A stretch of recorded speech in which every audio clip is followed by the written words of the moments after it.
all scientists around the world with our many programs. We collaborate with leading institutions to organize international conferences, seminars, and workshops. To help you stay ahead of scientific trends, we offer the Researcher Academy and Researcher Virtual Bootcamp. In addition, we connect aspiring researchers with valuable scholarship opportunities through our Scholarship Studio.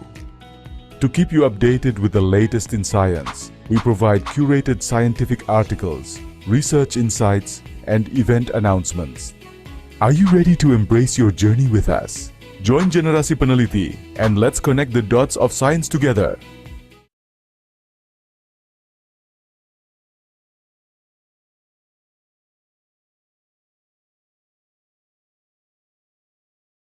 Oke, Assalamualaikum warahmatullahi wabarakatuh. Selamat malam dan salam sejahtera untuk kita semua. Selamat datang di Scholarship Studio episode 6. Perkenalkan, saya Jihan, selaku moderator yang memandu jalannya sesi sharing pada malam hari ini. Terima kasih banyak rekan-rekan dan teman-teman yang sudah menghadiri sesi malam ini. Dan walaupun ya malam ini sebenarnya malam minggu ya, kita bisa aja buat pergi keluar, nongkrong dan segala macamnya. Tapi alhamdulillahnya beberapa dari rekan-rekan ada yang bersedia nih buat hadir untuk sharing bareng. Atau mungkin sambil nongkrong, sambil dengerin, ini nggak masalah juga. Yang penting tidak mengurangi esensi dari kita sharing bersama di sini. Nah, Scholarship Studio ini adalah program dari Generasi Peneliti yang mana ini wadah untuk berbagi informasi dengan para narasumber yang merupakan awardee beasiswa di Indonesia ataupun di luar negeri, yang bakal ngasih info, bakal sharing dan insight langsung perihal cara daftar, tips lolos mungkin, sampai mungkin pengalaman pribadi dari narasumber itu. Nah, jadi mari kita dengarkan sampai akhir ya bersama di sini. Oke, dan setelah sekian lama Scholarship Studio hadir kembali, dan hari ini kita akan membahas dan sharing salah satu beasiswa untuk studi ke Jerman. Nah, yaitu beasiswa di DAAD. Nah, jadi sebenarnya itu beasiswa seperti apa sih? Apa sih? Itu diberikan oleh siapa? Nah, itu nanti kita bahas bareng-bareng di sini.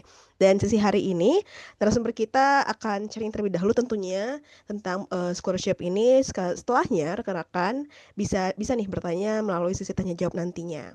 Bisa menuliskan di kolom chat atau bisa mengaktifkan fitur raise hand-nya dan akan saya persilahkan untuk on mic gitu ya. Dan mungkin mari kita berlanjut ke sesi selanjutnya. Kita akan perkenalan terlebih dahulu dengan narasumber kita hari ini. Jadi izinkan saya untuk share screen kembali. Kita lihat siapa sih narasumber kita hari ini. Ya, sudah muncul ya di layar rekan-rekan juga. Untuk hari ini kita akan dibersamai oleh Kak Lutfiana Mutiara Sani, SSI MSI. Beliau merupakan awardee dari beasiswa DEAD untuk program doktoral Parasitologi and Infectious Disease di Heidelberg University. Nah, untuk sebelumnya beliau juga udah kuliah di bidang biologi dari Universitas Jember untuk sarjananya juga bagian masternya, dan sekarang lagi doktoral di Heidelberg University. Nah, nanti untuk outline hari ini kita ada pengenalan juga beasiswa DAD itu dari siapa, atau mungkin yang lainnya, dan persyaratannya seperti apa sih, prosesnya seperti apa, tahap-tahap yang dilalui untuk sampai diterima itu apa aja, dan ketika udah diterima benefitnya apa aja nih. Nah, untuk itu sebenarnya tidak perlu berlama-lama, kita sapa terlebih dahulu untuk Kak Lutfiana Mutiara Sani. Halo, selamat malam Kak. Halo, suaraku dengar nggak ya? Jelas banget Kak Tiara. Oke. Panggilannya Kak Tiara atau Kak Sani bagus Iya, nih Kak? iya. Iya, bisa dipanggil Tiara. Oke Kak Tiara, apa kabarnya hari ini Kak Tiara? Baik, alhamdulillah. Alhamdulillah baik. Dan berarti Kak Tiara hari ini lagi di Jerman kah? Iya, Ya dong. di Gimana Jerman. kabar Jerman hari ini Kak? Sudah mulai dingin atau Belum bagaimana? nih. Dark banget. Oke. Oke, walaupun mungkin kalau kata Kak Tiara dark, cuma semoga tetap semangat untuk sharing hari ini ya Kak. Mhm. Ya, malam Oke. minggu ya. Iya malam minggu, tapi kayaknya juga rekan-rekan udah pada semangat, dan saya juga pengen tahu lebih dalam lagi tentang beasiswa ini juga pengalaman Kak Tiara. Jadi mungkin kita langsung aja, selanjutnya akan saya serahkan kepada Kak Tiara. Silakan Kak Tiara. Oke, terima kasih banyak Kak Jihan. Mungkin langsung share screen aja ya.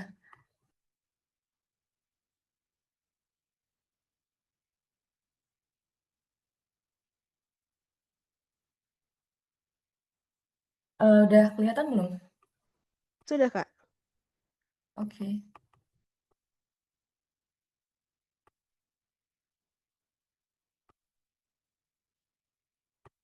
Oke, terima kasih. Selamat malam semuanya. Jadi hari ini terima kasih sebelumnya buat Kak Jihan sama teman-teman dari generasi peneliti untuk undangannya. Hari ini mungkin kita mau sharing terkait DAD scholarship ya. Eh, Seperti yang udah diperkenalkan juga, nama saya Lutfiana Mutiara Sani, bisa dipanggil Tiara. Saat ini saya merupakan mahasiswa doktoral di Heidelberg University, khususnya di Departemen Parasitologi, jadi di Center of Infectious Disease. Saya merupakan awardee dari DAD Scholarship buat doktoral. Mungkin kalau teman-teman tanya gimana awal mula tertarik sama Jerman, jadi kurang lebih 2 tahun yang lalu saya ikut salah satu program dari DAD. Jadi DAD itu kan mereka punya banyak banget program ya. Jadi salah satunya yang saya ikuti 2 tahun lalu itu mereka punya kayak Global Hub. Jadi mereka punya grup gitu yang kolaborasi dari profesor di Jerman sama profesor-profesor di universitas di negara-negara lain gitu. Salah satunya di negara kita di Indonesia. Salah satunya juga dari kampus saya di Universitas Jember waktu itu. Nah, terus habis itu kurang lebih selama 4 sampai 5 bulan saya ikut program di Vietnam. Jadi mereka punya lab kayak gitu di kayak military hospital. Nah, kita juga sharing tentang lab kita ke orang-orang di Vietnam. Waktu itu saya nggak bisa bahasa Jerman, saya juga nggak bisa bahasa Vietnam, tapi yang datang nih kurang lebih hampir semuanya orang Vietnam karena di weekend kita juga sharing sama embassy sama kedutaan Jerman yang ada di Vietnam gitu. Jadi kurang lebih saya udah dapat info tentang DAD 2 tahun yang lalu kayak gitu. Nah, sebenarnya DAD ini apa sih? Mungkin kalau teman-teman pernah dengar, ini sebenarnya beasiswa dari Jerman. Sebenarnya bukan hanya dari pemerintah Jerman ya, tapi dari beberapa funding di luar pemerintah Jerman. Jadi mereka itu ngumpulin funding gitu dari pemerintah Jerman sama dari beberapa pihak yang lain kayak gitu. Misalnya juga ada beberapa program tuh yang kolaborasi sama EU sama eh, negara-negara Eropa yang lain kayak gitu ya. Jadi ini merupakan salah satu bisa dibilang organisasi funding terbesar di dunia.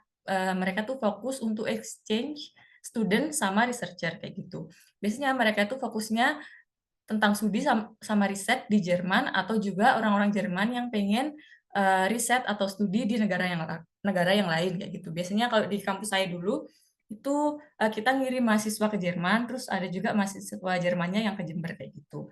Kemudian tujuannya mereka itu pengen promote kolaborasi ya, kolaborasi secara internasional. Jadi semakin banyak mahasiswa ataupun researcher ataupun profesor yang ke Jerman juga dari researcher Jermannya sendiri untuk keluar negeri. Karena semakin kita kenal sama banyak orang, semakin kita networking sama banyak orang itu kan pasti membuka uh, ide baru juga ya. Jadi mereka tuh pengennya sharing kayak gitu. Jadi misalkan kalau saya di infectious disease kayak gitu ya. Di Jerman sendiri itu kan mereka bukan negara tropis, jadi kayak penyakit infeksi itu hampir nggak ada. Nah, mereka banyak juga yang fokus di infectious disease di negara-negara tropis, misalnya negara kita, negara-negara yang di ASEAN, terus negara-negara yang di Afrika kayak gitu. Jadi gimana mereka bisa meneliti penyakit-penyakit tropis kalau misalkan mereka nggak ada akses ke negara-negara itu sendiri, kan kayak gitu. Jadi ini tujuan utamanya. Terus juga mereka support buat belajar bahasa Jerman dan juga pertukaran culture kayak gitu. Jadi misalkan teman-teman mau ikut program yang cuma belajar bahasa Jerman tuh ada juga. Jadi ke sini buat beberapa bulan, terus belajar bahasa Jerman dan juga belajar sama orang-orang Jerman tentang culture-nya mereka itu kayak gimana kayak gitu. Terus yang lain tuh mereka juga pengen membantu negara-negara berkembang seperti negara kita contohnya itu biar punya institusi yang lebih baik, yang lebih memadai kayak gitu ya. Kalau misalkan ditanya DAD ini sebenarnya ada di mana aja sih? Sebenarnya mereka tuh banyak banget. Jadi networking-nya itu hampir seluruh dunia. Jadi misalkan di negara kita itu kan ada regional office Jakarta. Nah, ini biasanya mereka membawahi negara-negara yang di sekitarnya. Kalau misalnya di Jakarta tuh ada Malaysia, Singapura, Timur Leste kalau nggak salah ya. Terus kalau misalkan yang regional office Vietnam, mereka membawai Kamboja, Myanmar, dan lain-lain gitu. Nah, biasanya tiap negara ini program beasiswanya juga beda. Kalau misalkan kita yang di eh, Indonesia sama teman-teman yang di Eropa, samping-sampingnya Jerman kayak di eh, Swiss dan lain-lain tuh pasti program beasiswanya juga beda karena tujuannya tuh juga beda gitu. Nah, kalau misalkan teman-teman mau cari ya, ini DAD tuh nggak spesifik.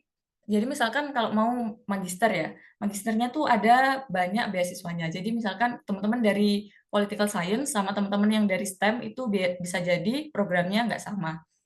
Nah, terus kalau misalkan mau cari, ini teman-teman bisa ke webnya DAD tadi, terus habis itu cari di sini, filternya pasti dari negara kita dulu, di Indonesia, terus di Indonesia ini ada apa aja kayak gitu. Nah, kalau nggak salah itu ada sekitar 94 beasiswa ya buat di Indonesia. Nah, ini kalau misalkan mau spesifik lagi, kalau misalkan teman-teman mau belajar bahasa doang atau misalkan mau riset buat S3, bisa difilter, tapi kalau enggak bisa langsung cari dari negaranya aja, soalnya biasanya tuh eh, lebih banyak opsinya kayak gitu. Nih misalkan, oh ini juga ya, buat deadline itu mereka tergantung dari programnya. Jadi biasanya kan kalau beasiswa-beasiswa yang lain mungkin ada yang deadline-nya tuh bareng ya. Jadi misalkan buat daftar administrasi itu deadline-nya tanggal sekian, terus buat tes selanjutnya tanggal sekian itu buat S3 sama S2-nya sama. Tapi kalau DAD ini enggak. Jadi kalau misalkan nih yang research grant di Jerman, ini mereka daftar 2 kali, ada yang deadline-nya tanggal 7 Oktober kalau misalkan mau mulai di bulan Mei. Kalau misalkan mau mulai di semester selanjutnya lagi, di Juli itu mereka deadline-nya di bulan April kayak gitu. Kemudian kalau yang lain-lain, misalkan STEM ini juga pasti mereka deadline-nya beda-beda. Aku juga nggak terlalu hafal sih kalau spesifiknya gimana-gimana. Ini kalau misalkan teman-teman dari S1 mau cuma summer course kayak gitu juga ada. Jadi di filter sendiri aja sesuai apa yang dipengen kayak gitu. Nah, ini mungkin aku mau sharing beasiswa yang lumayan banyak teman-teman Indonesia dapat ya yang aku tahu. Jadi nanti kita bahas yang master sama yang PhD. Kalau master ini kalau tahun ini sih lebih banyak yang master dibanding yang PhD dari Indonesia. Ini kalau dari teman-teman tuh kalau nggak salah yang paling banyak, nggak paling banyak sih, kebanyakan tuh dari IPOS ya. Kalau IPOS ini mereka tuh fokus ke negara-negara berkembang. Ini bisa buat PhD, bisa juga buat master.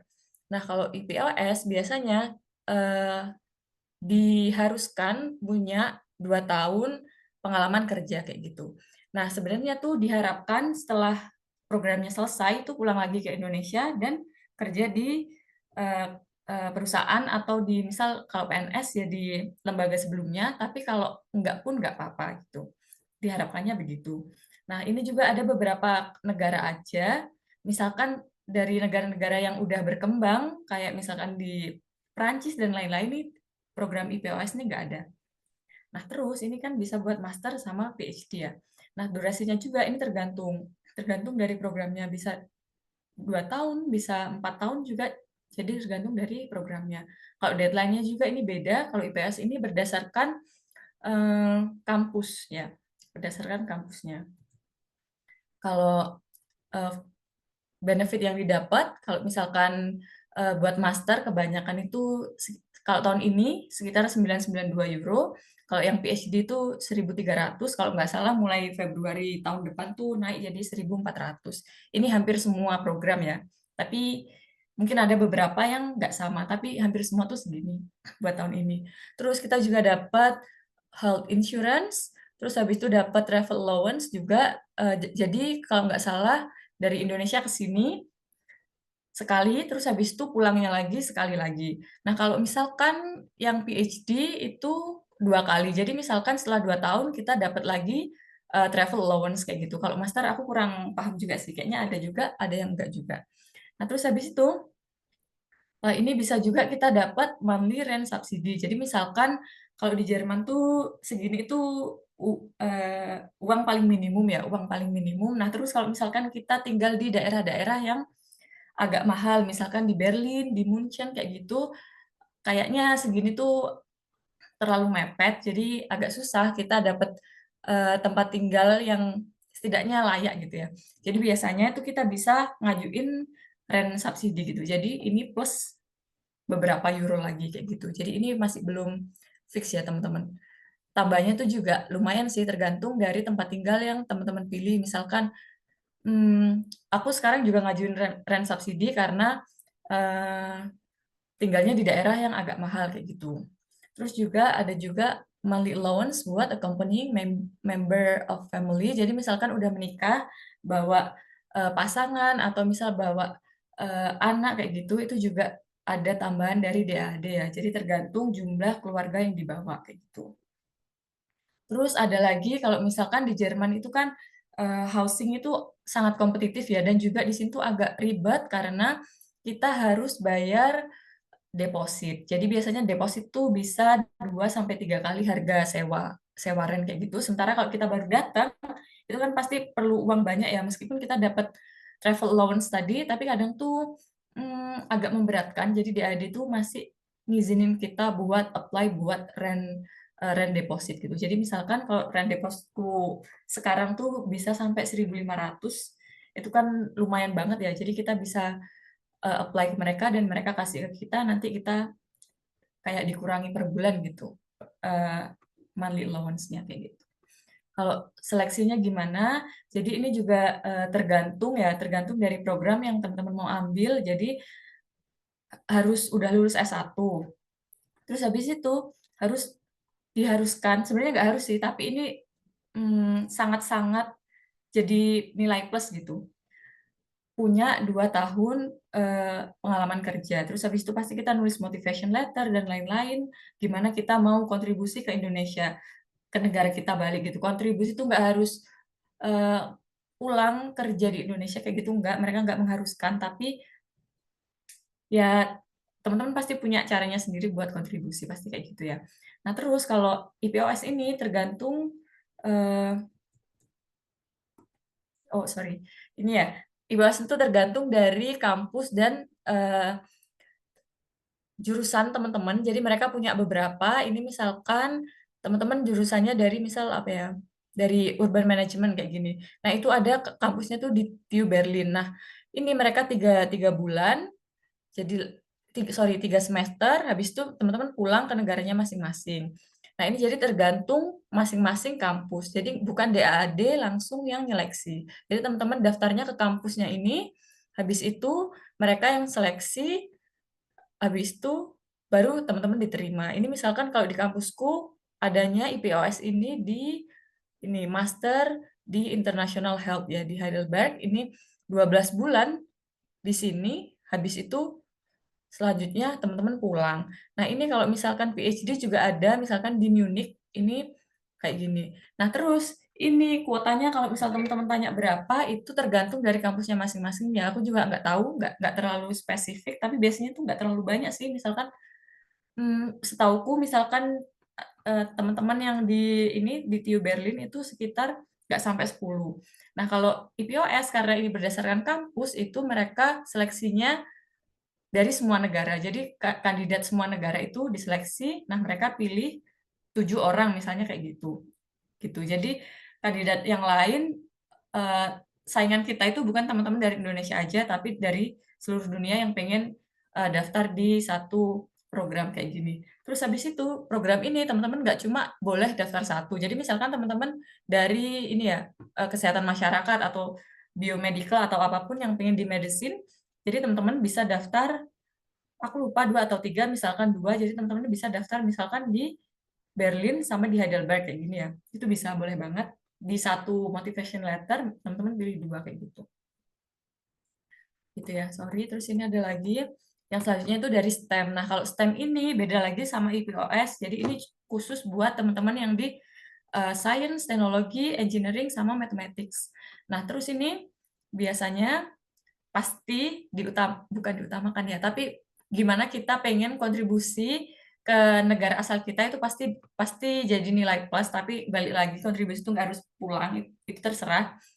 Nah, kalau STEM ini dia harus S1 juga, habis itu nggak ada keharusan punya dua tahun pengalaman kerja. Jadi misalkan teman-teman sekarang di tahun terakhir S1 atau baru lulus S1 itu boleh banget daftar buat STEM.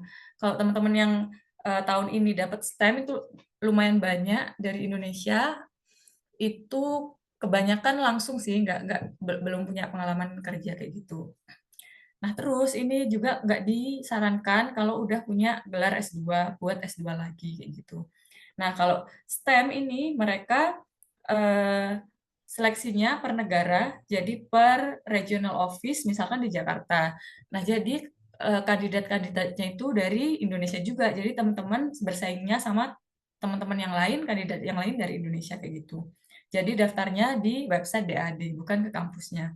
Nah, kalau setahu aku, STEM ini diharapkan teman-teman tuh udah pilih kampusnya misalkan di Berlin sama di Munich gitu ya. Itu nggak harus punya LOE. Kalau misalkan baru daftar gitu nggak apa-apa, tapi kalau misalnya yang punya LOE pasti tuh jadi nilai tambah kayak gitu ya. Nah, terus habis itu mulainya kalau yang tahun ini deadline-nya tuh udah tutup, kebanyakan tuh deadline-nya tuh Oktober, minggu ketiga Oktober kayak gitu. Ini buat mulai tahun depan. Jadi kalau misal mau daftar yang tahun depan, itu buat mulai yang tahun depannya lagi kayak gitu. Ini juga kebanyakan sama, deadline itu sama buat program-program yang seleksinya itu per regional office. Jadi buat yang STEM, buat yang PhD yang programnya aku, itu kebanyakan kayak gini. Jadi ditutupnya Oktober, habis itu nunggu beberapa bulan, biasanya kalau nggak salah sekitar Januari Februari itu dikasih tahu kalau kita lanjut ke interview atau enggak. Kalau misalkan lanjut ke interview, Februari itu interview, habis itu kalau nggak salah pengumumannya itu bisa sekitar bulan Mei atau Juni kayak gitu. Habis itu kita berangkat ke Jerman dan mulai kuliahnya bulan Oktober kayak gitu. Benefitnya kurang lebih sama, ini ya kurang lebih sama. Jadi mungkin aku nggak repeating funding and benefit lagi. Kalau kriterianya ini kurang lebih ya akademik pasti itu bisa nilai, bisa program apa aja yang udah teman-teman ambil, habis itu misal ada internship atau work experience kayak gitu, terus juga ada language skill, ini biasanya kalau nggak salah TOEFL, aku lupa berapa, kalau IELTS kalau nggak salah 6 atau 6,5 kayak gitu, minimal. Terus habis itu ada studi proyek, ini aku juga biasanya mereka pengennya kita misal meneliti atau punya proyek apa setelah masuk ke kampusnya kayak gitu. Soalnya biasanya kalau STEM ini bisa jadi waktu kita daftar tuh kita belum punya kampus yang udah nerima kita kayak gitu. Jadi kita kasih tahu aja kalau kita pengen masuk ke sini sama ke sini. Jadi kalau nggak salah tuh kita boleh kasih 3 pilihan, tapi harus dari salah satu dari 3 kampus ini kayak gitu. Terus pasti ini juga motivation letter, kenapa kita mau ke Jerman, kenapa ke kampus ini, terus habis itu setelah lulus kita mau ngapain, kayak gitu. Seleksinya juga sama, jadi seleksi awal, dokumen, terus interview ini bisa online atau biasanya kita diundang ke Jakarta, kayak gitu. Habis itu baru ada final decision. Nah, terus ini PPGG kalau nggak salah bahasa Indonesianya ini buat PPGG benar, Public Policy and Good Governance. Ini biasanya buat teman-teman yang di sosial, politics, dan juga ekonomi. Nah, ini juga diharapkan ini. Jadi setelah lulus, kita punya posisi yang punya potensi di negara kita, misal di Indonesia. Misal teman-teman udah biasa kerja di pemerintahan, misalnya kayak gitu ya. Nah, terus siapa yang bisa daftar? Biasanya itu diutamakan yang udah punya pengalaman kerja 2 tahun. Indonesia ini bisa daftar, kemudian all disciplines, tapi utamanya ini bisa buat master dan juga buat PhD. Ini juga tergantung programnya berapa, jadi itu spesifik kalau teman-teman udah punya pandangan pengen daftarnya yang mana, dicek aja spesifiknya gimana ya. Nah, deadline-nya ini juga tergantung kalau PPGG itu kalau nggak salah mulainya mereka lebih awal, ya mulainya lebih awal, pengumumannya juga lebih awal. Jadi kalau PhD sama anak-anak STEM sama IPOS tuh ke Jerman bulan Agustus, terus kita belajar bahasa Jerman 2 bulan. Kalau anak PPGG ini mereka biasanya 4 bulan. Ya, 4 bulan. Ini juga values-nya pasti sama juga, kurang lebih 992, dapat health insurance, travel, dan lain-lain. Terus ini juga tergantung dari programnya ya teman-teman. Jadi misalkan programnya di kampusnya itu 4 semester, terus ada 1 semesternya kembali ke negara masing-masing, itu ada tambahan 500 euro per bulan, kayak gitu. Kalau programnya tuh kebanyakan hampir semua tuh di bahasa Inggris, kalau teman-teman ambilnya di kampus yang negeri ya. Kampus yang public university gitu kebanyakan bahasa Inggris karena internasional. Ini jadi kalau PPGG juga berdasarkan kampus ya. Jadi teman-teman pilih salah satu kampus ini, habis itu daftar. Nah, itu baru berdasarkan seleksi per kampusnya. Jadi kalau nggak salah tahun ini tuh ada di ini Osnabrück, ada yang ke Osnabrück, ada juga ke University of Passau. Jadi ada dua atau 3 orang gitu dari Indonesia. Nah, terus ini buat doctoral scholarship ini juga sebenarnya kalau master juga pasti ada lagi yang lebih lagi ya. Ada juga satu tuh dari Indonesia, dia kalau nggak salah performing arts or something. Jadi dia sekolahnya tuh lebih ke desain gitu. Itu ada juga programnya yang lain. Jadi teman-teman lihat aja di webnya AD secara khusus dan spesifik teman-teman pengennya lanjut sekolah yang kayak gimana gitu ya. Ini kalau research di Jerman buat S3 itu ada banyak sebenarnya, salah satunya yang ini Research Grant in Germany, jadi ini buat research aja. Jadi short term research in Germany. Ini bisa buat anak PhD atau juga early postdoc yang belum lebih dari 4 tahun lulus kayak gitu ya.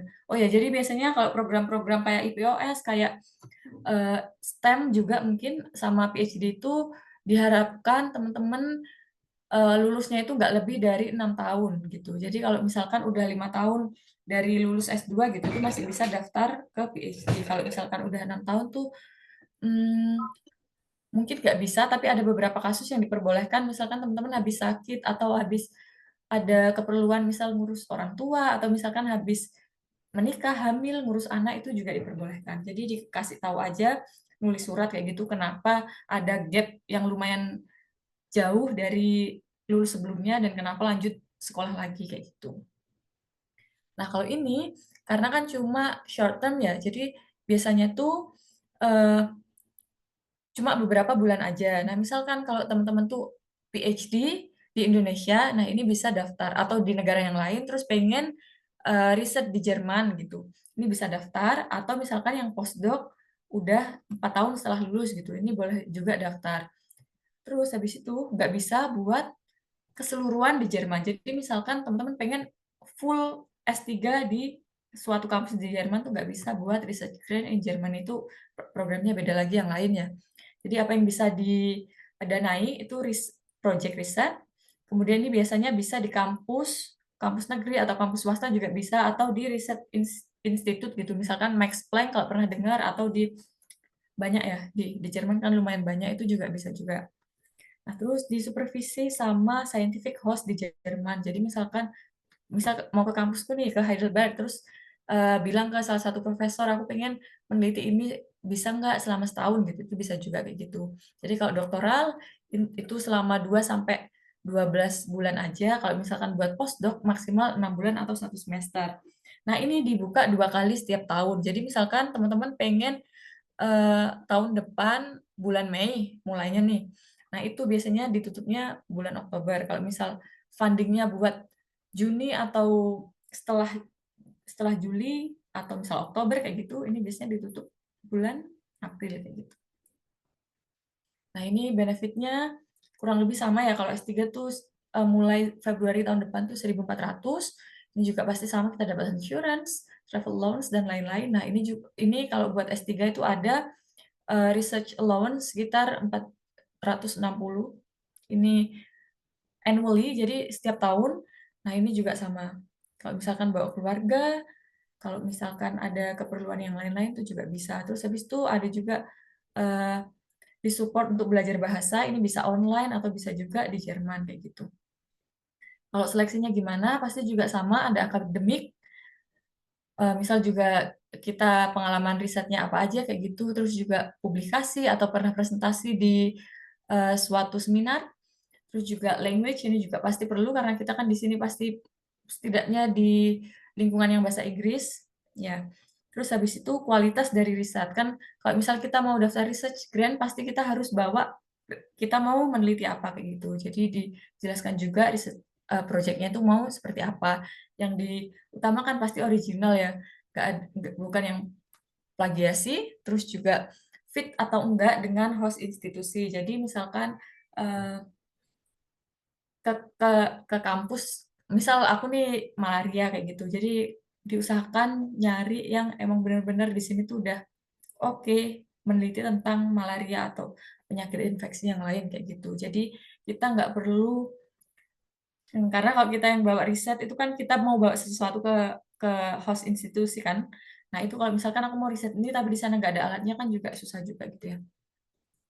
Nah, kalau apa yang dinilai pasti juga potensi kita sebagai applicants, jadi motivasi apa, misalkan prospek karirnya habis lulus mau ngapain kayak gitu. Terus habis itu ya akademik kayak gitu ya. Nah, terus nih ada juga binationally supervised doctoral degrees atau co-to-lead. Nah, ini di Indonesia kalau nggak salah tahun ini ada satu yang dapat dari UGM. Jadi ini diperbolehkan disupervisi sama 2 profesor gitu. Jadi satu di home university, jadi di kampus kita di Indonesia kalau misalkan kuliah di Indo, dan satu Jerman University kayak gitu. Nah, setelah itu kita bisa ambil misalkan 2 tahun di Indonesia. Nah, habis itu 2 tahunnya di Jerman kayak gitu. Nah, ini ada 2 model. Jadi biasanya itu bisa jadi kampus kita di Indo yang udah punya kerjasama sama kampus yang di Jerman. Tapi nanti kita cuma dapat S3 atau gelar doktornya itu dari kampus di Indonesia aja. Jadi di sini cuma penelitian sama di supervisi kayak gitu aja. Atau ini bisa join supervision, jadi programnya juga join, jadi dapat gelar doktoralnya dari dua-dua kampus tersebut kayak gitu. Kalau siapa yang bisa daftar ini eh, yang kuliahnya di 2 kampus. Tapi diutamakan di host institute gitu ya, bukan yang kuliah di Jerman terus pulang ke Indonesia buat riset, bukan yang kayak gitu. Nah, terus juga supervisor kita yang di Jerman itu bisa didanai juga sama DAD buat ke Indonesia. Misal kita mau sidang sidang disertasi gitu, mereka juga bisa mendanai. Kalau apa yang bisa didanai, ini maksimal jadi 2 tahun, karena kan program program PhD kan 4 tahun ya, jadi maksimal setengah dari program kita itu di Jerman, maksimal 24 bulan kayak gitu. Ini juga fleksibel, misalkan kita mau short visit ke Jerman, terus habis itu pulang Indonesia lagi, ke Jerman lagi, itu juga bisa. Gitu. Start funding juga ini pasti, kalau misal ditutup tahun ini Oktober, itu mulainya Oktober tahun depan, seperti itu. Benefitnya juga sama,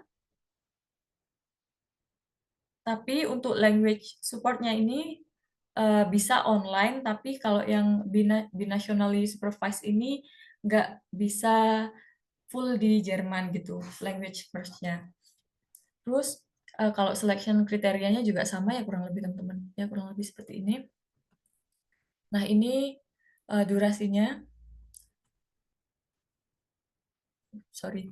Ini yang terakhir, jadi ini program yang aku dapat tahun ini, jadi research program in Germany. Jadi ini full 4 tahun di Jerman. Siapa yang bisa daftar, teman-teman yang mau S3 di Jerman, ini didanai sama pemerintah Jerman, terus habis itu diutamakan yang researcher karena maksimal 6 tahun tadi ya. Terus dengan ya akademik kualifikasi yang mumpuni, dan diutamakan kalau bisa promote international research collaboration dan juga academic excellence kayak gitu. Kalau siapa yang bisa daftar, karena kan pasti ada seleksi, jadi yang punya akademik kualifikasinya yang oke, terus habis itu udah selesai S2, sebenarnya bisa juga yang S1, biasanya kan ada beberapa program tuh yang fast track gitu ya, langsung ke S3 itu ada juga, tapi tergantung kampus lagi. Terus habis itu ini harus selesai berdasarkan program yang didanai dari DAD. Nah, ini terbuka untuk semua negara yang berkembang dan juga negara-negara di sekitar Jerman itu juga boleh juga ya, yang mau dapat full program di Jermani kayak gitu. Apa yang bisa didanai pasti riset buat S3 di kampus atau non kampus di Jerman. Yang ini udah diakui sama pemerintah Jerman kayak gitu. Ini ada dua, jadi kalau doktoral tuh ada dua di Jerman, bisa individual, jadi kita disupervisi sama satu profesor di Jerman, kita bawa riset, kita bawa proyek kayak gitu, atau bisa juga structural kayak gini. Jadi kita bagian dari program di Jerman. Jadi maksudnya tuh kita yang ikut programnya mereka kayak gitu. Jadi kita nggak harus punya project riset kayak gitu. Nah, terus kalau misal kayak aku kan full di lab nih, tapi kan ada teman-teman yang dari sosial itu kan bisa jadi penelitiannya tuh perlu di Indonesia kayak gitu. Itu juga boleh juga, tapi maksimal cuma 25% dari total funding kayak gitu. Jadi maksimal 1 tahun di negara yang lain kayak gitu ya.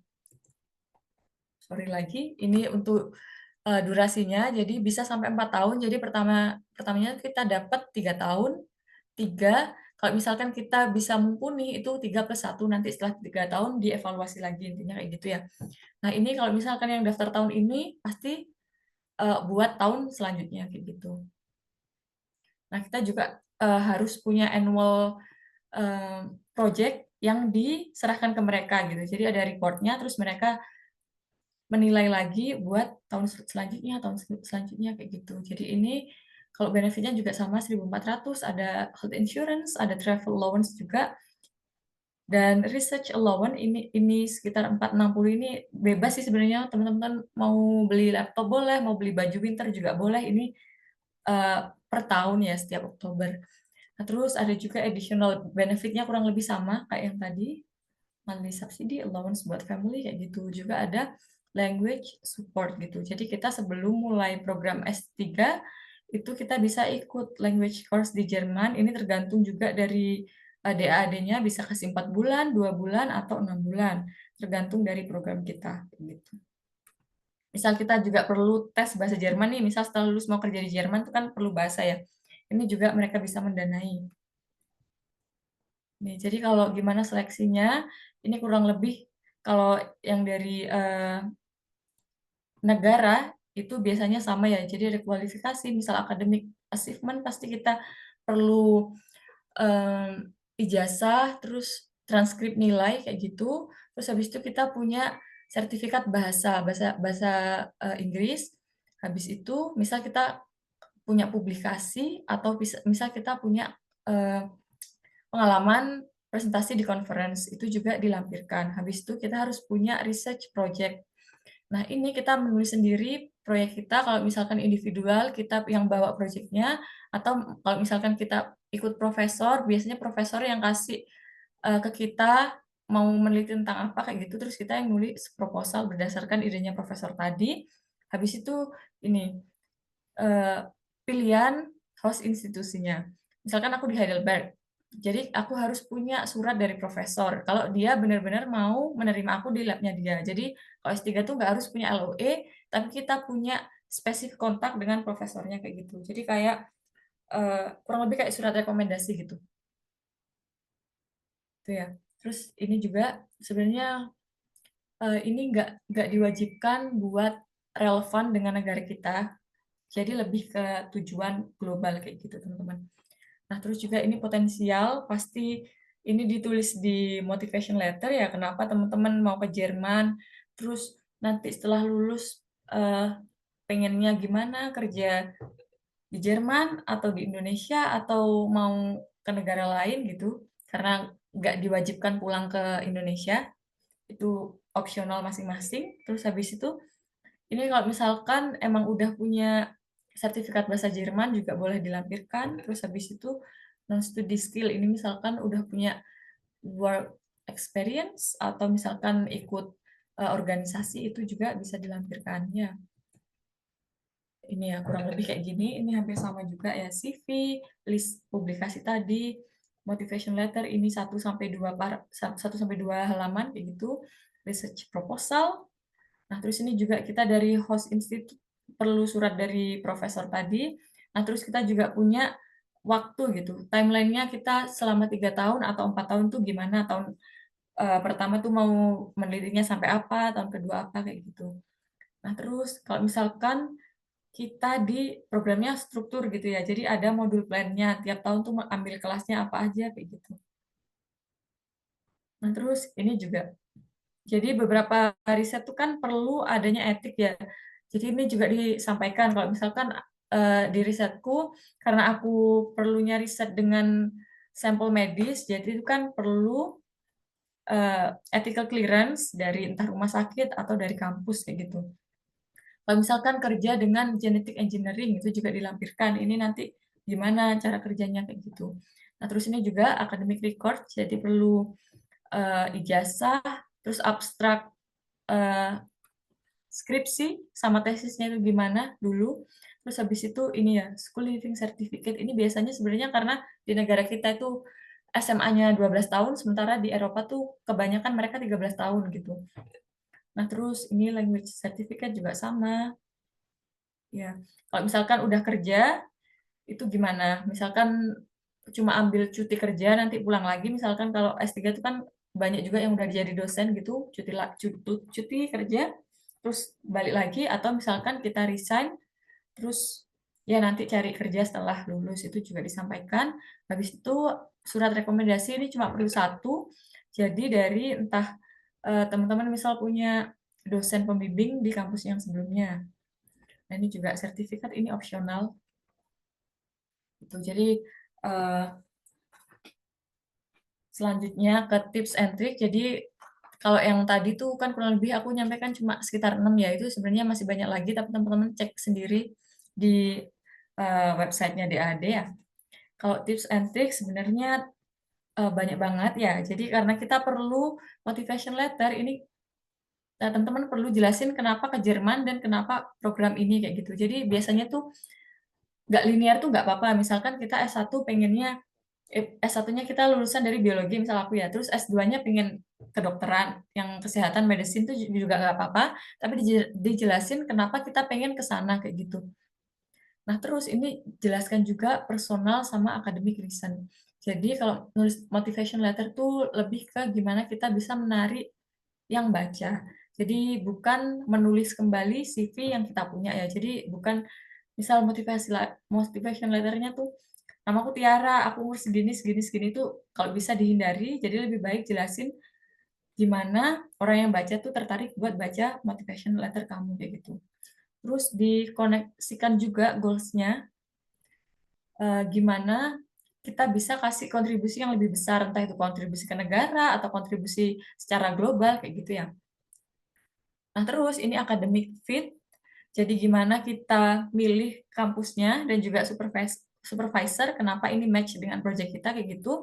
Terus habis itu juga sebutin satu kontak atau email konfirmasi, bisa surat atau misalkan kalau mepet banget sama deadline tuh boleh banget kalau misal kita cuma punya email profesornya tuh bilang, oke aku bakal mensupervisi kamu ngerjain kayak gini, dan itu waktunya nggak cukup tuh juga nggak apa-apa sebenarnya. Nanti bisa diperbaiki setelah beberapa bulan. Terus ini juga language preparation, jadi karena pasti kalau kita ke luar negeri kan nggak mungkin pakai bahasa Indonesia ya, jadi ini dipersiapkan dengan baik. Jadi sebenarnya kenapa kok beberapa beasiswa tuh pengennya yang tinggi, karena kalau beasiswa DAD kan sebenarnya nggak terlalu tinggi ya mintanya, cuma sekitar 6 kalau nggak 6,5 IELTS-nya, tapi kan beberapa ada juga yang minta 7 kalau nggak salah ya. Itu sebenarnya juga membantu kita di sini gitu. Jadi kalau semakin bagus skill bahasa kita itu pasti mendukung banget. Sementara kalau kita pas-pasan aja itu pasti jadi salah satu yang menghambat gitu. Karena pasti beda banget apa yang kita belajar di textbook bahasa Inggris sama implementasinya di sehari-hari itu pasti beda banget kayak gitu. Terus ini juga komplit semua dokumen ya. Jadi kalau bisa jangan sampai ada yang tertinggal karena yang daftar kan pasti banyak banget. Terus kita misal miss satu dokumen nih, pasti kan yang lihat juga udah, oh berarti anak ini tuh nggak terlalu detail dengan aplikasi dia sendiri kayak gitu. Jadi bisa jadi di skip dan sama sekali nggak dilihat kayak gitu. Ini juga tips lagi, mulai seawal mungkin kayak gitu ya teman-teman. Jadi prepare semua dokumen. Kalau misal S3 itu kan kita perlu punya supervisor, jadi hubungi email sebanyak mungkin potential supervisor yang kita pengen kayak gitu. Jadi kalau misal aku tuh dulu awal pengen S3 sekitar bulan April tahun lalu, waktu itu belum lulus S2, belum sidang. Jadi coba email beberapa profesor karena pengen banget di Heidelberg. Sebenarnya aku dari virologi kayak gitu. Jadi menghubungi beberapa profesor ya. Nah, ini kalau bisa jangan menghubungi beberapa profesor di center yang sama, misal di departemen parasitologi Heidelberg kamu udah menghubungi profesor A nih. Kalau bisa jangan menghubungi profesor-profesor yang lain karena tuh bisa jadi mereka udah komunikasi kayak gitu. Oh, ternyata anak ini nggak benar-benar pengen ke aku kayak gitu. Jadi kalau bisa dihindari kayak gitu ya. Jadi kalau biasanya tuh kalau misal project kita emang menarik buat beliau tapi beliaunya tuh nggak spesifik di bidang kita, biasanya mereka bisa offer ke profesor yang lain, entah mereka yang bilang atau misal mereka yang bilang ke kita kayak gitu. Coba hubungi yang ini kayak gitu ya. Jadi waktu itu aku awal menghubungi tuh agak lupa juga kalau nggak salah 1 April waktu Indonesia ke profesor yang di Heidelberg. Nah, tapi beliaunya udah mau pensiun kayak gitu. Jadi nggak bisa nerima mahasiswa lagi kayak gitu. Jadi biasanya tuh rejection dari profesor tuh sangat sangat normal ya. Bisa jadi kita ngirim ratusan email yang dibalas tuh cuma beberapa aja. Jadi kalau misal udah di reject 10 profesor nih, nggak apa-apa apply aja terus kayak gitu. Habis itu selain Jerman sebenarnya aku eh, daftar ke yang lain-lain juga. Jadi waktu itu coba juga di Singapura. Nah, sementara beliaunya juga lagi nggak punya PhD position kayak gitu selama 2 tahun ke depan karena labnya udah full kayak gitu. Ya udah oke, habis itu nggak pengen, nggak tahu udah nggak ada kepengenan buat daftar lagi. Habis itu berhenti email beliau-beliau. Nah, terus sekitar Agustus kepengen lagi, habis itu hubungi beberapa orang dengan template email yang beda. Jadi kalau bisa kalau ngubungin tuh jangan email yang cold. Jadi satu email yang sama dikirim ke semua orang itu jangan, itu kelihatan banget. Jadi kita harus setidaknya baca dulu beliau-beliau ini penelitiannya tentang apa, kita tertarik atau enggak, dan bahas sedikit penelitiannya beliau. Jadi misalkan ngubunginya tuh aku tertarik dengan penelitianmu karena aku udah baca risetmu tentang ini, kayak gitu biasanya tuh lebih menarik buat beliau-beliau gitu, karena kita pay attention tuh kerja mereka kayak gitu ya. Jadi waktu itu aku daftar juga ke beberapa, ada satu profesor di Sweden tentang malaria juga, tapi beliaunya pindah ke Liverpool dan ditanya mau apa enggak kalau misalkan di kampus yang lain kayak gitu. Jadi biasanya kalau udah ada tawaran positif kayak gini, biasanya kita diundang buat eh, online interview kayak gitu, Zoom kayak gini. Habis itu aku interview sama beliau dan ya dijelasin di beliau pengennya kayak gimana dan aku pengennya kayak gimana. Habis itu juga karena aku ngubunginya lumayan banyak, ada juga dari NUS, dari Singapura juga, dan ngobrol juga sama beliau dan lagi punya riset apa aja kayak gitu. Nah, karena aku pengennya ke Jerman dan kebetulan di Heidelberg juga ada satu yang beliau oke, proyeknya juga oke. Jadi aku lebih milih ke yang Heidelberg ini, sementara yang kampus-kampus lain tadi ya disampaikan kalau nggak bisa ambil kayak gitu ya teman-teman. Nah, ini juga sebenarnya kita nggak harus udah punya proyek kayak gitu ya. Karena kalau kita punya ide, kadang tuh ide kita tuh menurut kita udah oke nih, tapi menurut beliau-beliau tuh masih sangat tradisional kayak gitu ya. Jadi perlu sesuatu yang lebih wow lagi kayak gitu. Jadi kalau aku dulu tuh bilangnya aku pengen meneliti tentang malaria, nyamuknya di Papua karena di Papua tuh belum terlalu diteliti intinya kayak gitu. Tapi dari beliaunya menyarankan, mau nggak kalau misalkan meneliti nyamuk Afrika karena kan kurang lebih sama, nggak sama sih tapi hampir pathway-nya sama. Kalau misalkan masih mau, boleh kita Zoom intinya kayak gitu ya. Terus beliau kasih tahu juga lagi ada proyek apa kayak gitu. Mau apa enggak meneliti tentang ini, biasanya kayak gitu. Karena menurutku oke dan menurutku sangat bakal nambah skillku banget. Jadi aku lebih memilih ke Heidelberg kayak gitu. Jadi ya disiapin sebaik yang teman-teman bisa aja, nggak harus udah punya fix proposal kayak gitu. Itu ya. Kalau tips yang lain, be authentic ya teman-teman. Dan pasti kita harus percaya diri juga. Pasti ada juga kita pemikiran kalau kita tuh nggak cukup bagus, kita tuh nggak cukup pintar, nilai kita nggak cukup bagus, kita mungkin nggak dari kampus yang seoke yang lain, karena yang daftar tuh kebanyakan juga lulusan dari luar negeri juga, mungkin bukan Jerman tapi negara lain. Jadi tuh dihilangkan aja karena kita belum tahu kalau misalkan kita belum daftar, kita belum coba ya.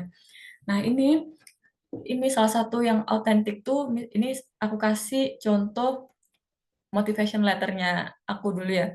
Jadi kalau bisa jangan memulai dengan info kita gitu. Jadi kalau misalkan kita nyebut lagi kita dari kampus ini, kita lulusan ini, tuh mereka tuh udah baca sebenarnya dari CV gitu. Sementara mereka tuh kan harus baca ratusan atau mungkin ribuan aplikasi ya. Jadi kan baca banyak banget dokumen. Kalau misalkan baca kayak gitu kan eh, mungkin bisa di skip gitu ya. Jadi kalau bisa mulai dengan sesuatu yang menarik perhatian orang. Jadi kalau dari paragraf pertama kita udah menarik perhatian orang, itu kan pasti beliau baca juga paragraf-paragraf selanjutnya kayak gitu. Jadi mulai dengan sesuatu yang menurut kamu itu oke dan menurut kamu itu kamu banget kayak gitu.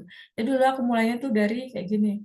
Gimana kalau misalkan eh, cancer tuh sebenarnya ada obatnya, tapi obatnya tuh ada di pikiran seseorang yang eh, nggak bisa bayar pendidikan kayak gitu. Nah, ini kan pasti menghambat banget ya buat sesuatu yang sebenarnya tuh bisa bermanfaat buat banyak orang, tapi cuma karena uang, cuma karena financial gitu, ini jadi terhambat kayak gitu. Nah, habis itu baru deh aku ceritain kayak gini, terus aku nanti mau meneliti tentang ini di kampus ini, kenapa aku milih kampus ini kayak gitu, gitu dijelasin. Kayak gitu ya, teman-teman. Ini kalau misalkan setelah lulus ada opportunity apa aja itu sebenarnya banyak banget, misalkan nih career development ini di websitenya DAD juga ada ya, teman-teman bisa lihat satu-satu. Misalkan di sini kita juga bisa punya side job, kita bisa kerja part time, habis itu misal kita pengen kerja di Jerman setelah lulus juga bisa. Ini bisa dilihat juga, ini DAD support banget sih sebenarnya, kita nggak harus, ya kembali lagi nggak harus. Nah, terus kalau misalkan habis S2 pengen S3 ini bisa juga. Habis itu kalau misalkan habis S3 pengen postdoc di sini atau di negara lain, mereka juga bisa support kayak gitu. Nah, ini juga ada alumni network, jadi banyak banget tadi maps yang aku kasih tahu ya. Jadi di seluruh dunia kayak gini, jadi kita punya biasanya tuh grup, bisa grup email dan lain-lain. Jadi mereka juga biasanya ngirim ke kita kayak gitu, lagi ada misal ada kegiatan apa, atau misal lagi ada workshop apa, atau ada eh, kerjaan apa yang tersedia, itu biasanya mereka share juga. Nah, ini mungkin salah satunya karena aku waktu itu kan pass up di bawah DAD juga cuma 4 bulan, tapi setiap tahun tuh mereka ngadain eh, workshop kayak gitu di Indonesia, di Vietnam kayak gitu-gitu. Nah, ini karena mereka dapat pendanaan lagi tahun kemarin, diundang lagi buat ya presentasi gimana menurutku program mereka dan gimana prospek ke depannya, intinya kayak gitu. Pasti kita tetap ada di lingkungan yang networkingnya dari DAD itu pasti ada kayak gitu ya. Nah, ini mungkin sedikit sharing aja living in Germany selama kurang lebih tiga bulan setengah ya. Jadi kalau aku kemarin dapat 2 bulan eh, les bahasa di Berlin. Jadi karena aku sekarang di selatan, kemarin dapatnya les bahasanya di utara. Ini biasanya kita sama teman-teman DAD yang lain ya, dari negara-negara yang lain kayak gitu. Nah, terus juga kita bisa dapat high quality laboratory. Misal aku kerja sama malaria, ini ada biosafety level 3 kayak gitu. Terus misalkan lagi di sini karena sistemnya tuh kita kerja, kita dapat company doctor kayak gitu. Kita dapat healthcare facility yang bagus juga. Terus juga riset dan studies-nya nih bagus juga, menurutku sangat bagus, karena teman-temanku ini kebanyakan yang S3 tuh mereka nggak under beasiswa, tapi mereka tuh under eh, kerjaan gitu. Jadi mereka dapat gaji dari profesor. Itu banyak banget juga di Jerman pilihannya ya, teman-teman. Terus juga biasanya dapat networking. Ini juga temanku dari DAD juga yang kuliah di Heidelberg. Jadi kita dapat beberapa kenalan. Terus juga biasanya bisa juga ketemu teman-teman Indonesia yang di Jerman atau di kota tempat kita kuliah ya. Nah, terus pasti kita juga bisa traveling. Ya, Kurang lebih kayak gitu. Terima kasih. Jadi kalau misal teman-teman mikir tentang DAD sekarang, bisa dimulai dari sekarang gitu ya. Makasih. Mungkin saya kembalikan ke moderator, Kak Jihan. Oke, terima kasih banyak Kak Tiara atas sharingnya dan sangat menarik ternyata untuk scholarship DAAD scholarship sendiri itu ada yang master, ada yang PhD juga, doktoral dan beragam-beragam banget dan ternyata masih ada yang belum dimasukkan dan mungkin ternyata kan bisa juga cek di website DAAD tadi juga udah sempat dimention oleh Kak Tiara dan tadi juga ada pengalaman-pengalaman Kak Tiara beragam banget mungkin kalau saya pribadi sih pengen juga jadinya mau ya ke Jerman ya soal menarik banget karena ilmu yang juga banyak pasti dan juga bakal ketemu sama rekan-rekan yang juga eh, baru dari berbagai negara itu pastinya. Dan mungkin kita akan masuk ke sesi selanjutnya ya teman-teman. Jadi untuk teman-teman yang sekiranya mau diskusi nih ada atau ada yang mau ditanyakan untuk Kak Tiara, boleh di kolom chat dituliskan di kolom chat atau mungkin bisa raise hand juga biar bisa langsung diskusi aja dengan Kak Tiara di sini. Seperti itu ya. Oke, mungkin sambil menunggu rekan teman-teman pada apa namanya ya, loading ya, menyimak kembali tadi, mungkin dari saya ada pertanyaan sih Kak. Tadi kan juga sempat diceritain dari Kak Tiara itu udah tertarik udah mulai email dari April. Berarti setelah Agustus mulai lagi. Itu kalau boleh tahu dari mungkin persiapan dokumennya deh Kak. Itu kalau dari Kak Tiara itu menghabiskan waktu berapa lama sih sampai daftar submit dokumennya gitu? Oke, oke, oke. Terima kasih buat pertanyaannya. Eh, Kalau waktunya tuh sebenarnya teman-teman semakin banyak waktu semakin bagus ya. Jadi kalau aku kan waktu itu April nih ya, email sebenarnya apa yang perlu kita kirim ke profesor tuh CV aja udah cukup. Nah, beliau kan pasti bisa lihat nih dari kita apa ya. Nah, terus habis itu tergantung juga kalau berdasarkan eh, pengalamanku Zoom meeting interview sama profesor-profesor yang lain, kebanyakan dari mereka, utamanya kalau dari kampus yang besar ya, mereka tuh udah punya pendanaan dari yang lain. Jadi misalkan penelitianku nih di bawah Bill and Melinda Gates Foundation, kalau teman-teman pernah dengar, terus juga ada, pokoknya mereka banyak dana lah dari yang lain, intinya kayak gitu. Jadi CV aja udah cukup menurutku. Jadi kita juga nggak perlu nyiapkan full proposal ininya kayak gitu ya. Jadi setidaknya kita punya CV, terus habis itu kita punya uh, research interest, kita mau penelitian di apa kayak gitu cukup. Nah terus kalau berapa lama waktunya, karena kalau DAD buat PhD ini kan kita harus punya language certificate ya. Jadi kita persiapan buat belajar bahasa, habis itu kita tes IELTS atau TOEFL kayak gitu. Itu tergantung dari masing-masing juga kan pastinya kita kan pasti tahu kemampuan masing-masing ya perlu berapa lama nih belajarnya kayak gitu. Habis itu kita juga perlu proposal. Proposalnya ini yang diserahkan ke DAD. Nah, kalau proposal ini kan kita perlu juga diskusi sama profesor ya. Jadi kan kalau dalam sebulan tuh kayaknya nggak cukup. Karena beliau beliau tuh pasti sibuk banget. Biasa jadi dalam sebulan nih ke luar negeri beberapa kali, jadi tuh nggak bisa baca kayak gitu. Jadi tergantung juga sih, nggak bisa bilang juga 3 bulan cukup itu juga nggak bisa. Tapi waktu itu aku karena akhir Agustus ya, Agustus September Oktober, nggak sampai 2 bulan tuh juga bisa jadi cukup, bisa jadi nggak cukup. Jadi tergantung kita bisa nulisnya sejauh apa kayak gitu sih Kak. Oke, menarik banget. Dan juga tadi saya pikir kita harus ngirim proposal juga nih di email ke profesornya karena kan beliau juga mau tahu nih sebenarnya nih anak researchnya seperti Kayaknya apa apa gitu ya. gitu ya. Ya, Sesuai nggak sih sama saya seperti itu kan Kak kira-kira? Ternyata enggak ya. iya, iya. Tapi mungkin CV-nya harus Benar. menjelaskan proyek apa aja sih yang udah dikerjain, riset-riset seperti apa gitu Kakak.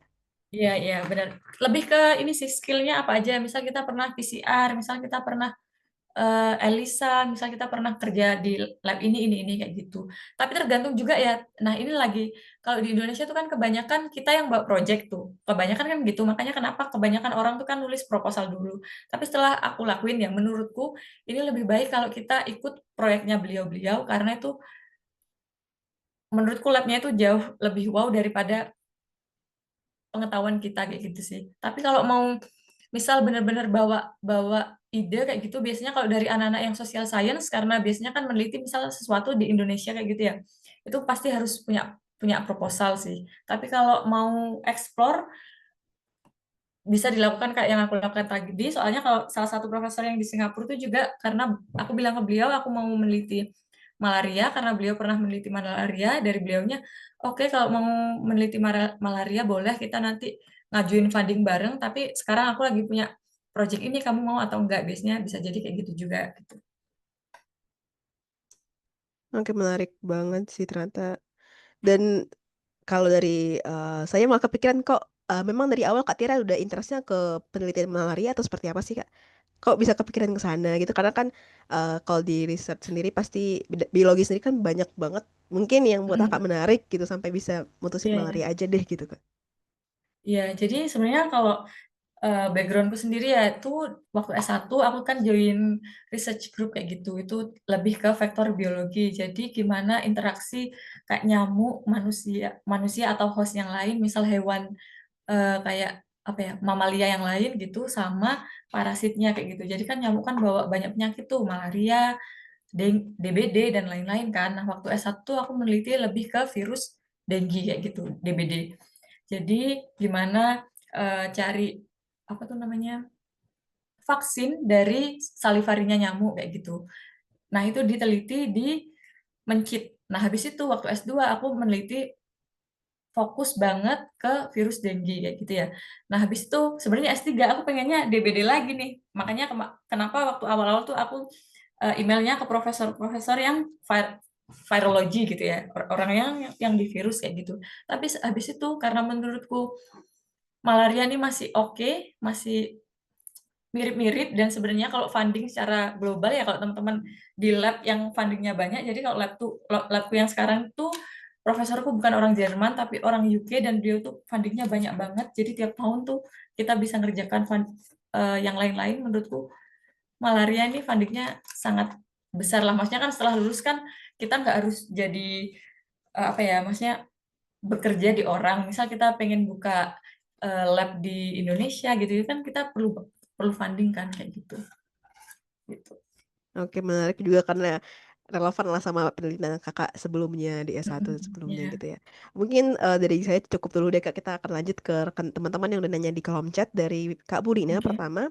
Halo Kak Tiara, DAAD ini apakah ada batasan umurnya Kak? Gimana tuh Kak? Oke. Batasan umur ya. Nah, kalau umur ini sebenarnya nggak ada batasan umur, tapi ada batasannya tuh gap untuk sekolah lanjut kayak gitu. Jadi misalkan mau S2 itu maksimal lulus dari S1-nya itu 6 tahun. Kalau mau S3 maksimal lulus dari S2-nya tuh 6 tahun kayak gitu. Jadi setelah 6 tahun tuh nggak bisa. Nah, tapi ada beberapa case yang di di luar itu gitu ya. Jadi misalkan habis sakit atau misalkan habis eh, ngerawat orang tua, atau misalkan kalau perempuan misalkan udah menikah habis itu punya anak, itu juga case yang masih diperbolehkan sama DAD kayak gitu. Adanya batasan kayak gitu. Oh, menarik ya ternyata saya kan soalnya kan kalau di mungkin Indonesia sendiri untuk S1 aja itu ada batas-batasan umur juga gitu kan. Mungkin itu jadi Ya, concernnya ada. Kak Bunina tadi gitu. Oke, thank you jawabannya Kak Tiara. Untuk Kak Burina sudah cukup menjawab atau seperti apa boleh direspon lewat kolom chat ya. Lalu selanjutnya dari Kak Gilbert Geraldo.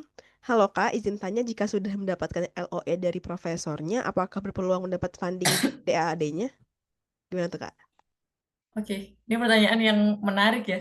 Nah, jawabannya belum tentu, karena kalau kita mau daftar beasiswa DAD buat S3, ini kita harus udah dapat LOE dari profesor. Jadi bukan LOE dari kampus. Kalau kampus kan banyak tuh kita harus tes atau apalah ya. Kalau dari profesor itu kan kita secara apa ya, individu kan langsung ke profesornya. Jadi kalau misalkan beliau udah ngomong oke gitu aja, itu udah bisa daftar ke DAAD kayak gitu.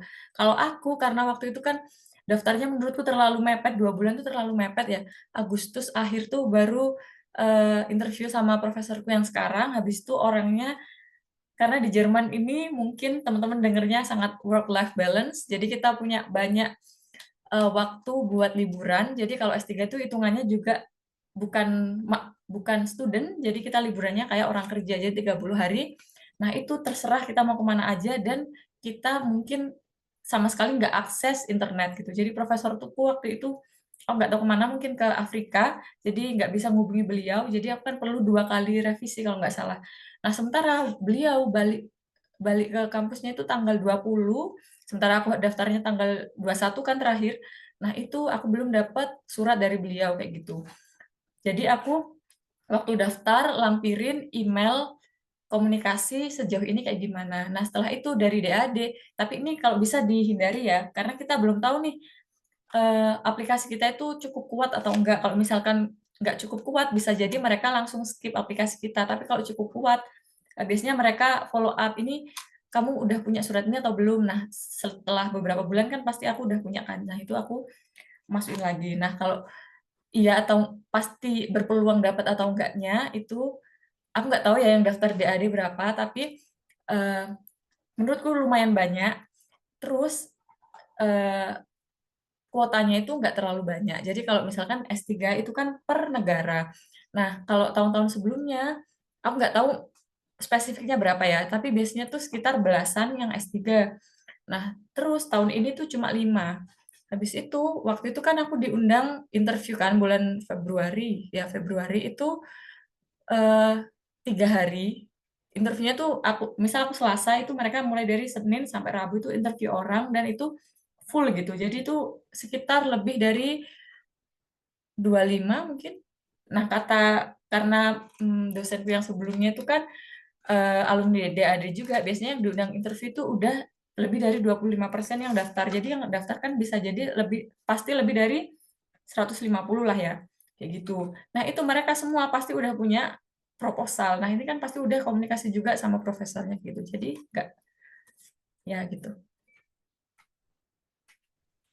Oke, terima kasih banyak Kak Tira atas jawabannya. Mungkin untuk Kak Gilbert Giraldo, apakah sudah cukup menjawab atau mungkin ada follow up question buat Kak Tiara? Sok kita diskusi saat ini gitu ya. Menarik banget, ternyata banyak lika-liku juga, dan eh ini menarik sih karena saya pikir oh mungkin udah dapat LOI dari profesor, kayaknya peluang masuknya bakal lebih gede, ternyata nggak juga, tergantung dengan Hmm. dokumen-dokumen yang lain dan semacamnya gitu ya Kak ternyata. Mungkin masih ada waktu ya teman-teman, jadi teman-teman yang masih mau bertanya bisa di kolom chat, akan saya bacakan, atau mungkin bisa raise hand, nanti akan saya persilakan untuk on mic juga. Nah, mungkin lanjut lagi nih Kak Tiara. Kalau dari saya sih pengen tahu aja, mungkin dari kalau kita flashback lagi nih ke, kalau Kak balik lagi misalnya ke masa persiapan beasiswa gitu, bagaimana sih yang menurut Kakak itu kurang Kakak push gitu loh persiapannya, padahal sebenarnya bisa Kakak maksimalin saat itu. Mungkin ini juga buat pelajaran buat teman-teman yang mau daftar selanjutnya gitu sih Kak. Oke. Sebenarnya banyak ya. Kalau menurutku bahasa. Menurutku dulu tuh misalkan beberapa beberapa beasiswa tuh kan mintanya terlalu tinggi ya, misal 7 kayak gitu. Sementara menurutku tuh udah bisa jadi susah kan buat beberapa orang gitu ya. Kita kan harus les dan lain-lain. Tapi setelah di sini ternyata tuh emang harus sih, emang kita harus nyiapin bahasa banget karena itu nggak cuma di paper aja. Kita bisa, misal kita dapat 7 atau 7,5, kan nggak udah gitu aja kan, pasti kan di sininya kepake banget tuh.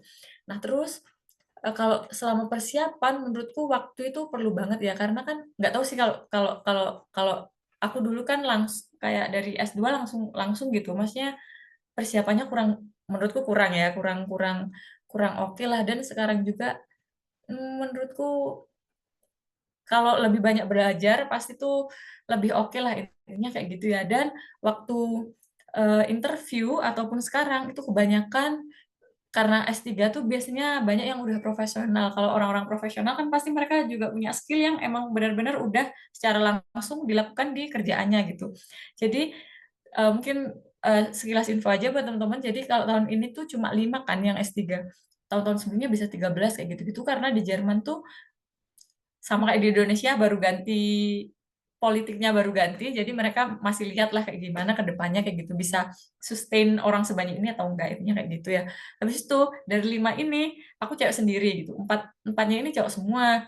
Nah, kebanyakan itu yang udah intinya udah profesional kayak gitu ya. Dan kadang tuh kalau kalau kita muda sendiri tuh agak ngerasa gimana ya, menurutku pengalamanku belum se-wow mereka gitulah intinya.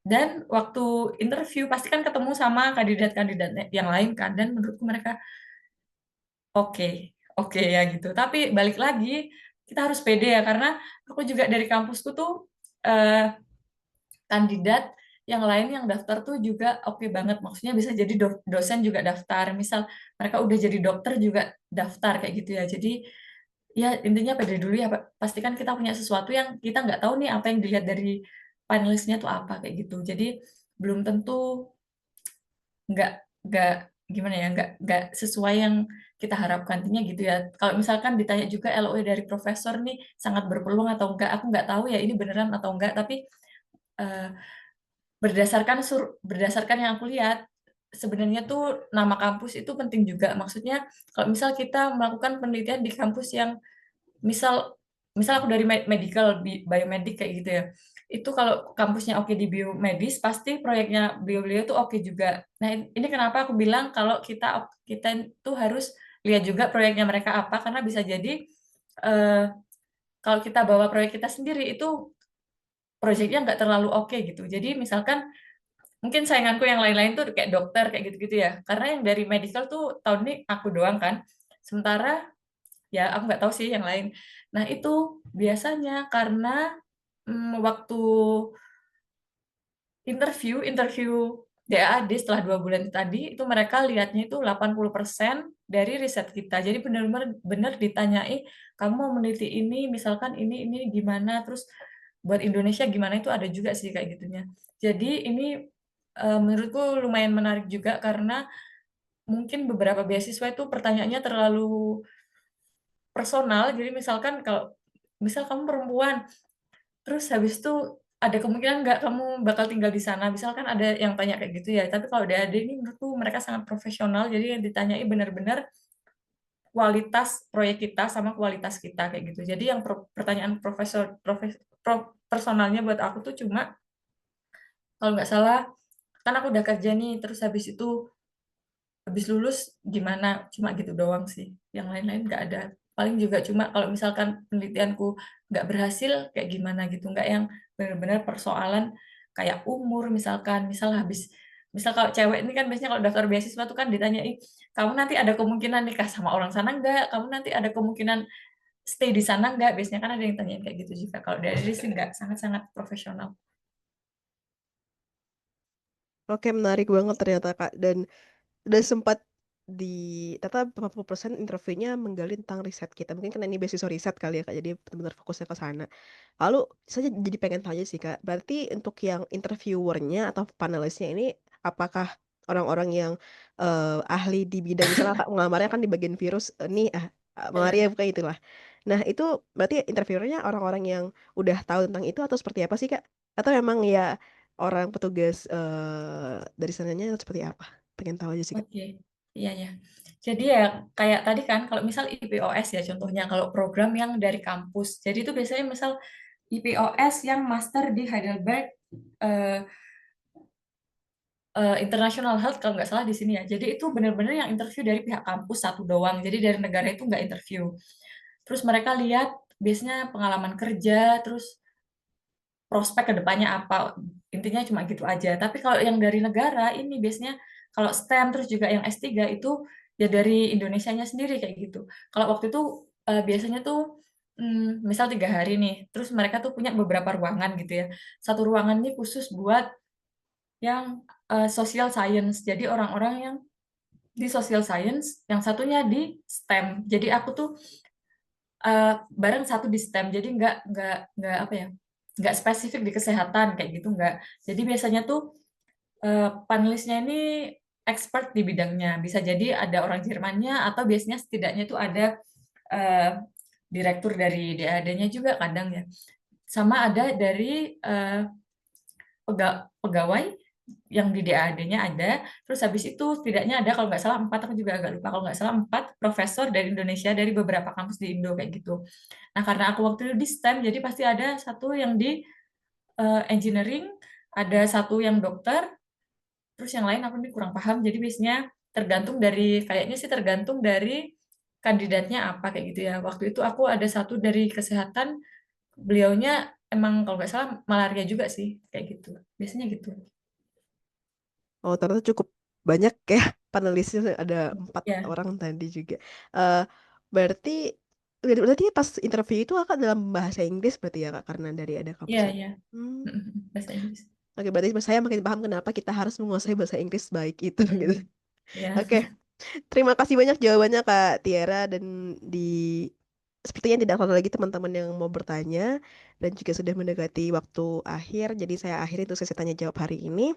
Terima kasih banyak Kak Tiara sudah menjawab dan terima kasih juga untuk teman-teman yang sudah bertanya tadi. Nah, selanjutnya kita akan masuk ke sesi dokumentasi seperti biasa. Dokumentasi jadi mungkin teman-teman yang bisa untuk on cam, ayo kita on cam, kita mendokumentasi untuk pertemuan dengan Kak Tiara hari ini karena selanjutnya kita nggak tahu kapan bisa ketemu walaupun nggak offline ya, online pun juga sangat sangat bermakna karena kita bisa ngobrol panjang tadi dengan Kak Tiara di sini. Dan mungkin sambil nunggu teman-teman bisa on cam, saya mau persilahkan juga Kak Tiara untuk ngasih closing statement kita pada sesi hari ini. Silakan Kak Tiara. Oh, oke. Apa ya? Mungkin kalau dari aku sendiri sebenarnya kalau aku banyak banget ngerasa nggak cukup bagus mungkin kayak gitu ya karena eh, di lab juga jadi yang paling muda itu kadang ngerasa kalau kita nggak cukup bagus itu sih. Terus juga kalau di tempat yang kalau kita ke tempat yang semakin bagus, semakin oke, fasilitasnya semakin oke itu biasanya pressure-nya juga semakin besar kayak gitu ya. Jadi menurutku dari pengalamanku juga biasanya perasaan-perasaan kita nggak ngerasa cukup baik ini pasti ada banget. Jadi kalau teman-teman udah merasa kayak gitu, itu berarti teman-teman udah mulai setidaknya naik satu tingkat karena ngerasa oh aku udah di tempat yang lebih baik nih, tapi aku nggak cukup baik di antara orang-orang di sekitarku biasanya kayak gitu. Jadi nggak apa-apa dicoba aja apapun yang eh, teman-teman pengen kayak gitu coba aja berhasil atau gagal kita nggak bakal tahu kalau kita nggak coba kayak gitu ya mungkin hasilnya juga lebih bagus dari yang kita kira kan kita juga nggak tahu kayak gitu. Oke, terima kasih banyak Kak Tira dan ternyata social statement sangat-sangat bagus dan mungkin konteksnya nggak harus di bidang pendidikan tapi banyak banget konteks pekerjaan dan segala macam dan langsung masuk nih ke saya. Oh iya bener gitu. Thank you Kak Tira dan selanjutnya kita mau dokumentasi ya teman-teman yang udah bisa on cam. Let's go kita on cam. Nah, mau hitung kita 2 kali dokumentasi ya untuk hari ini. Mungkin yang pertama bisa formal dulu. Oke, 1, 2, 3. Oke, untuk dokumentasi yang kedua boleh bergaya gimana ya? 1, 2, 3. Oke. Oke, itu dia sesi dokumentasi hari ini. Dan terima kasih banyak Kak Tira sudah meluangkan waktunya untuk mengisi sharing pada dengan kita pada malam hari ini. Dan teman-teman juga terima kasih banyak yang sudah hadir. Walaupun ini akhir dari sesi sharing dengan Kak Tiara, semoga ini bukan akhir dari perjuangan kita untuk terus belajar dan berkembang setiap harinya seperti yang Kak Tiara bilang tadi. Walaupun mungkin kita ada ngerasa kurangnya, cuman di lingkungan yang baru, semoga itu jadi tempat kita belajar dan bertumbuh dengan lebih baik jadi next level. Semoga jadi eh, best best version di kita masing-masing gitu nah. Dan saya Jihan, mewakili generasi peneliti, mohon maaf atas jika ada kekurangan pada kegiatan hari ini. Sampai jumpa di kegiatan selanjutnya dan wassalamualaikum warahmatullahi wabarakatuh. Selamat malam dan selamat istirahat. Thank you Kak Tiara. Ya thank you teman-teman.